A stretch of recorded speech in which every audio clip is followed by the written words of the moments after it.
view is establish something called the National Security Protective Agency with more funding, which is where our intelligence services and other arms of government are going to work with many more businesses to help them prepare for the risks that China and other countries pose to them and to the country. So, that's what the message to business would be. And the last thing I'd say is, look, on the other side, we're opening up new markets for businesses to trade in. And one of the great Brexit benefits is the fact that we're in control of our trade policy. And I was very pleased that we were able to be the first European nation to accede to the CPTPP trade partnership. That's where the bulk of global growth is coming from over the next couple of decades. That was a great bit of diplomacy, statecraft, delivering a real benefit for people at home. In that context, though, don't we need something like an industrial policy? Andy Haldane, ex of the Bank of England, suggested that today. Well, I think that means different things to different people. Now, if that means we should just be focusing on who can subsidise industries the most, then my answer is no, right? And we discussed that in the G7, and actually you'll see in the G7 communique very specific language acknowledging that subsidy races that essentially just shift capacity between allies in some kind of zero-sum competition are not appropriate. And we shouldn't be doing things at the expense of each other. That's not improving our collective security. But if industrial strategy means we should have a smart set of economic policies to support the growth of our highest potential sectors, then absolutely, and we do.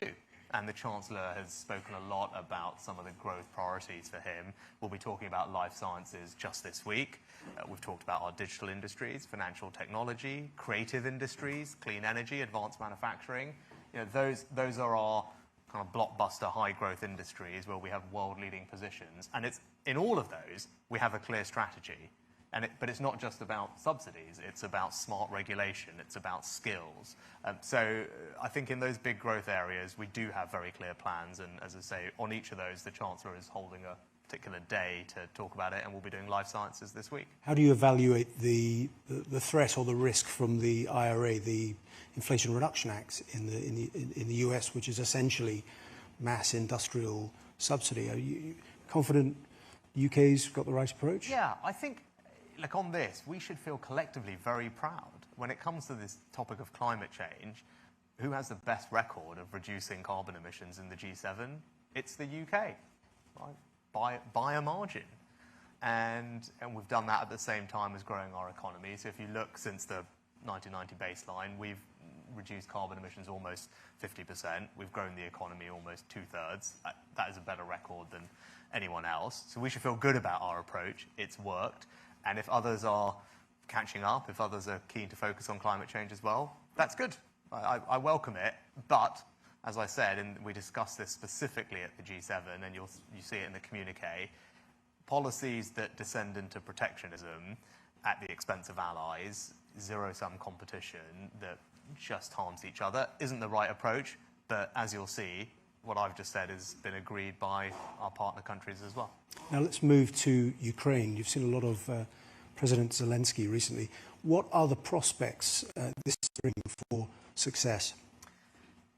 My first reflection is because people talk about this counter-offensive, and it's probably worth us bearing in mind that what Ukraine's been doing for the past year is a counter-offensive.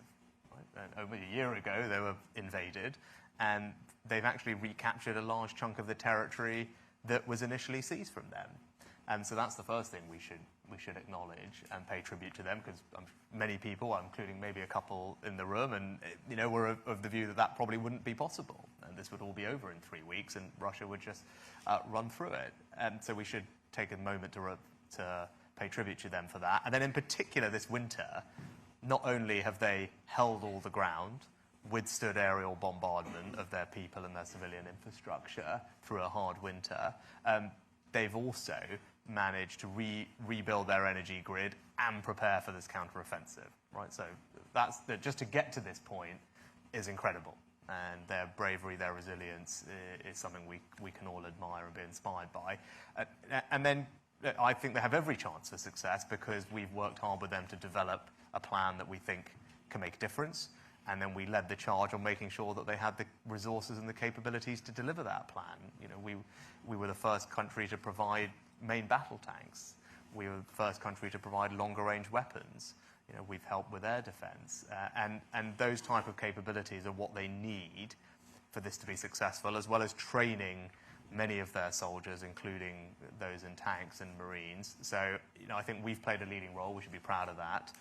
Others have done their bit as well, particularly the US. And I think, you know, they're in a very strong position. But the fact that we're in this position in and of itself is something that we should take a moment to recognize. Yeah, the Ukrainians have done the most extraordinary job. But what's the level of patience, do you think, across Europe and in the US, if, for example, the spring offensive is not as successful as people hope? So, I mean, that was one of the most powerful things of the summit, the sight of President Zelensky standing shoulder to shoulder with the G7. I think it sent a pretty strong message that we are united behind Ukraine. We're going to be steadfast in our support. And that support is not going away. Just new announcements over the weekend about F-16s from the Americans. There's longer range weapons from us just recently. So I think that it's pretty clear that we're united, and you can see that from the messages coming out of Hiroshima, that, you know, Ukraine can count on its G7 allies, and in particular the UK, to continue supporting them. Yeah. I mean, it's almost as though it's prompted a realignment, hasn't it? Extraordinary last year in geopolitics. How do you see it? Do you see it as the world assembling into blocs, you know, the democracies against the autocrats potentially, or is there another explanation? Some people say it's multipolar. How do you see the world?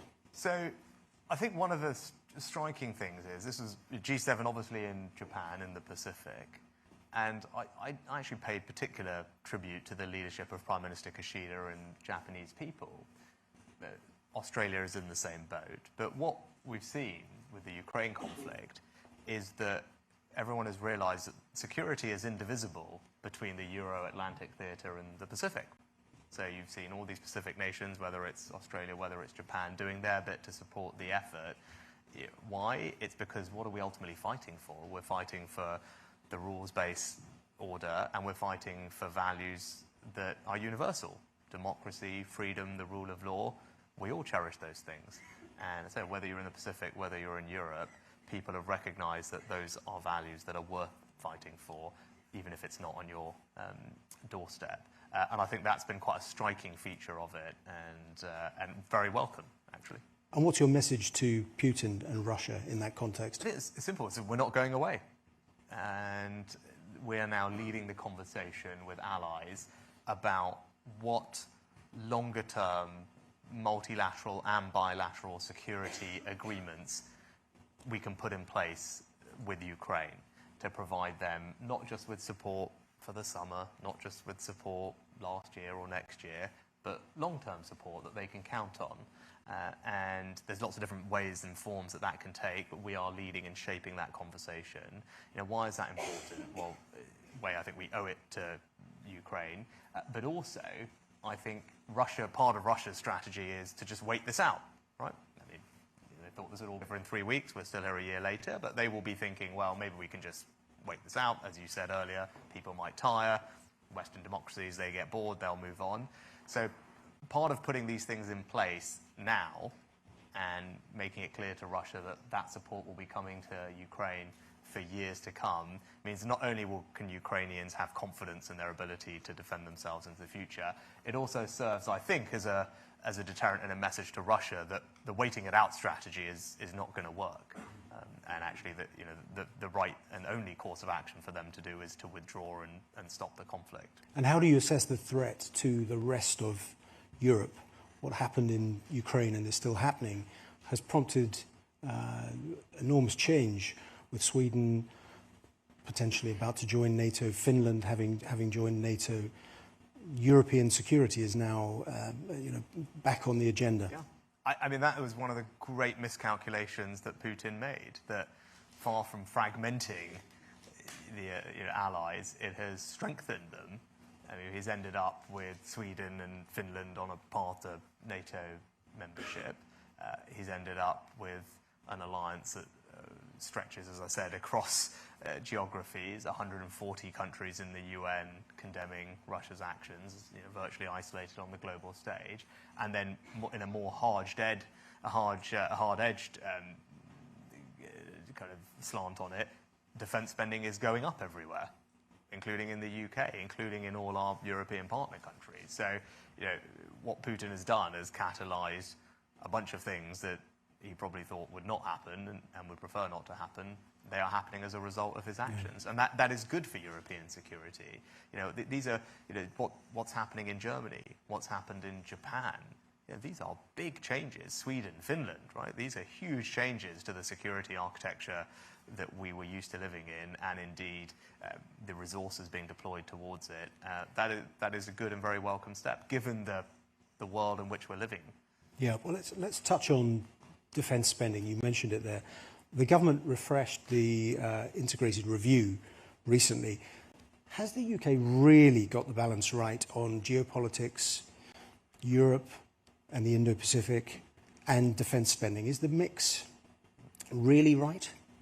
Yeah, so that's a big question. So on the defence spending, I think the answer is yes. So, we've always been one of the largest spenders in NATO on defence spending, largest in Europe, one of the few, minuscule number who have continuously met our 2% of GDP target. We spend more than 20 other NATO countries combined.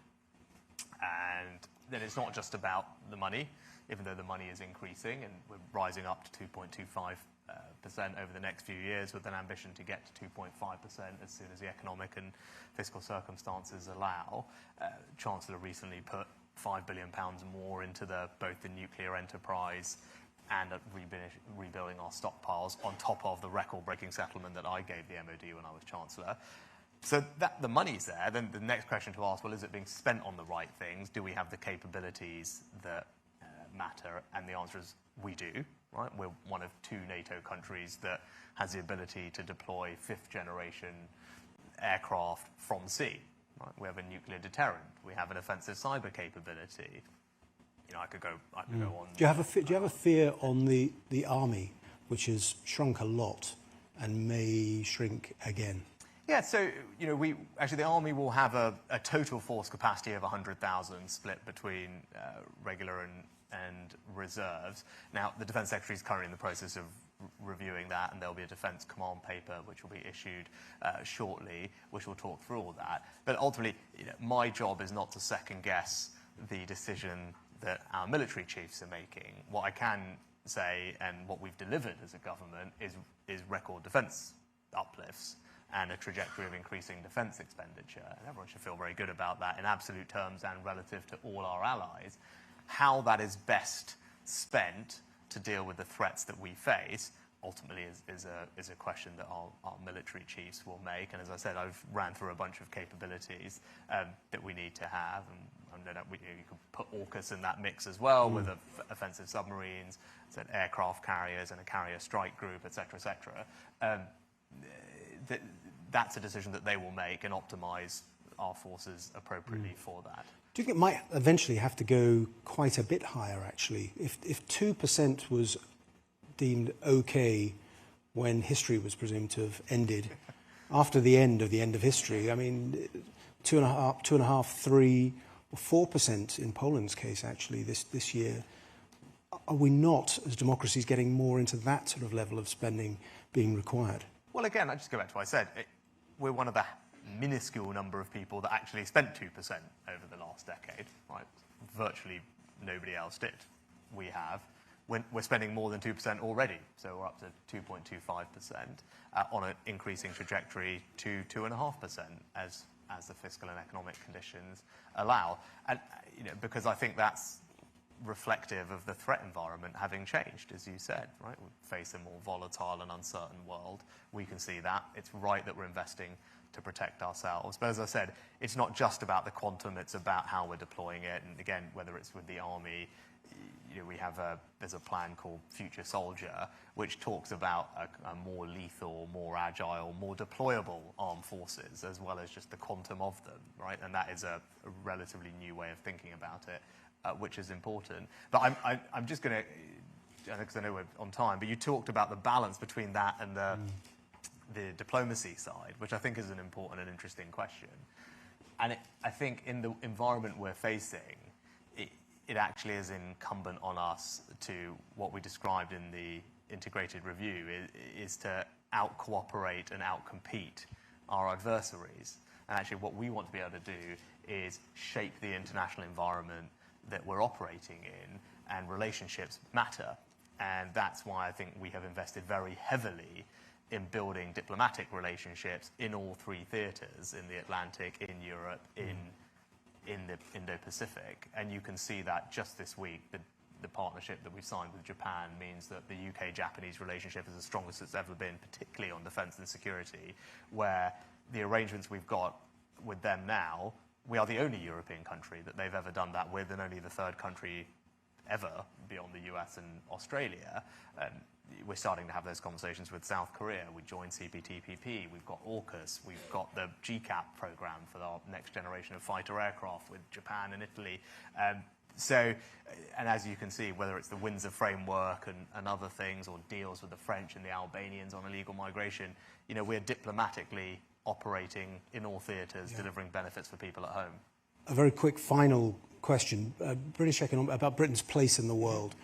British economic performance in the last decade has been, I think it's fair to say, suboptimal.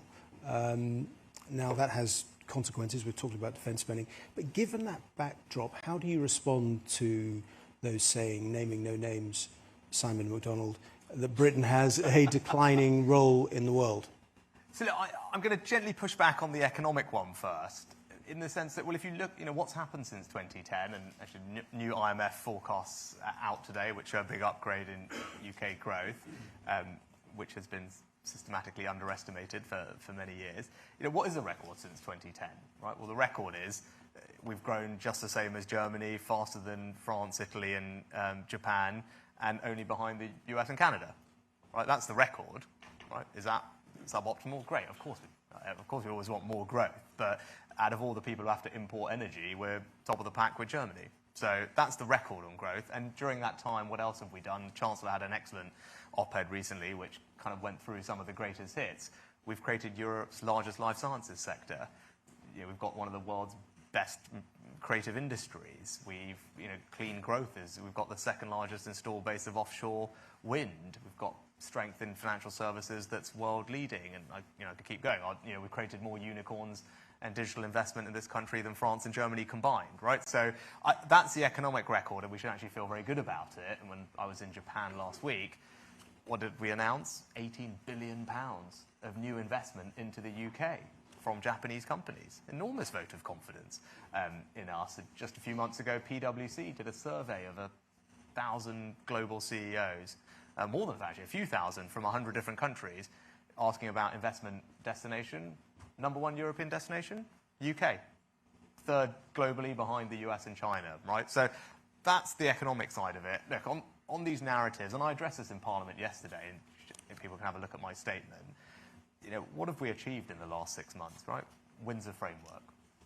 New deal with the French in a summit, the likes of which we haven't seen for years. New deal with Albania to strengthen our ability to deal with illegal migration. We've got CPTPP, first European nation to exceed. The GCAP program for the next generation of fighter aircraft with Italy and Japan. We've got the Japanese defence deal that we've just signed. We've got AUKUS, incredible, unprecedented defence partnership with Australia and the US. We've got our leadership on China and probably most importantly our leadership on Ukraine, not just with hard support, but also leading the conversation from an intellectual perspective about the right way to try and resolve this conflict and make sure that Ukraine is successful.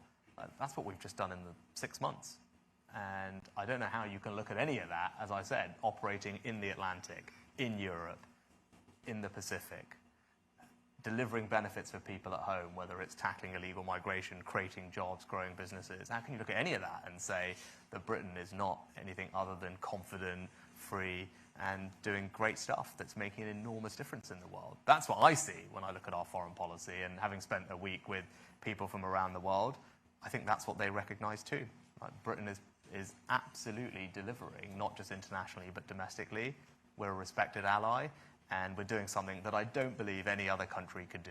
And the best way to think about it is that in the space of about 10 days, I went from having the first Anglo-French summit we've had in years, very successfully, then going to San Diego to sign AUKUS with two of our Five Eyes partners, Australia and America, and then a week later we acceded to CPTPP as the first European nation to do so. Right? Which other country could do all those three things? Right? I'll leave that to you, but I think there you go. I mean, that's the case. So. On that optimistic note, Prime Minister, thank you for joining us at the London Defence Conference, the Prime Minister. Thanks very much.